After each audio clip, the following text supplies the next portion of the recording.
கடந்த ஆண்டில் 3% இடஒதுக்கீட்டின் கீழ் 104 விளையாட்டு வீரர்களுக்கு அரசு பொதுத்துறை நிறுவனங்களில் பணி நியமன ஆணை வழங்கப்பட்டதாக சட்டப்பேரவையில் துணை முதலமைச்சர் உதயநிதி ஸ்டாலின் தெரிவித்துள்ளார். இந்த ஆண்டும் குறைந்தது 100 விளையாட்டு வீரர்களுக்கு அந்த வேலைவாய்ப்பு கண்டிப்பாக நிச்சயம் பெற்றுத்தரப்படும். அதுபோல விளையாட்டு வீரர்கள் இந்த 3% இடஒதுக்கீட்டின் கீழே காவல்துறையில் பணியாற்றுகின்ற வாய்ப்பை நம்முடைய அரசு ஏற்படுத்தி கொடுத்துள்ளது.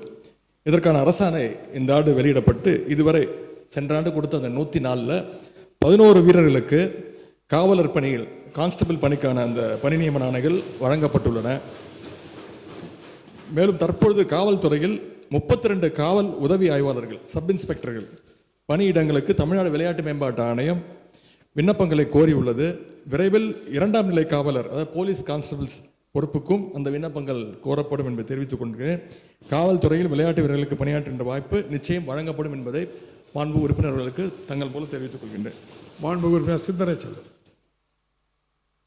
நிறைவான அறிவிப்பை தந்திருக்கிற மாண்புமிகு துணை முதல்வர்களுக்கு நெஞ்சம் நிறைந்த நன்றி.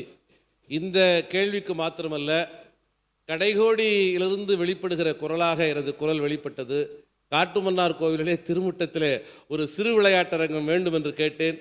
அதையும் இந்த அறிவிப்பிலே அறிவித்து சாதித்து காட்டியிருக்கிறார் நம்முடைய விளையாட்டுத்துறை அமைச்சர் அவர்கள். அவரது ஆற்றல் மிகுந்த பணிகள், காலத்தின் தேவைக்கு ஏற்ப களத்தை தகவமைக்கிற நவீன உத்தி இவைதான் விளையாட்டுத்துறையை இந்த அளவிலே மேம்படுத்தி இருக்கிறது. பிளே ஸ்டோர் மற்றும் ஆப் ஸ்டோரில் இருந்து பாலிமர் செயலியை QR கோடு மூலம் பதிவிறக்கம் செய்யுங்கள். செய்திகளை உடனுக்குடன் பெறுங்கள்.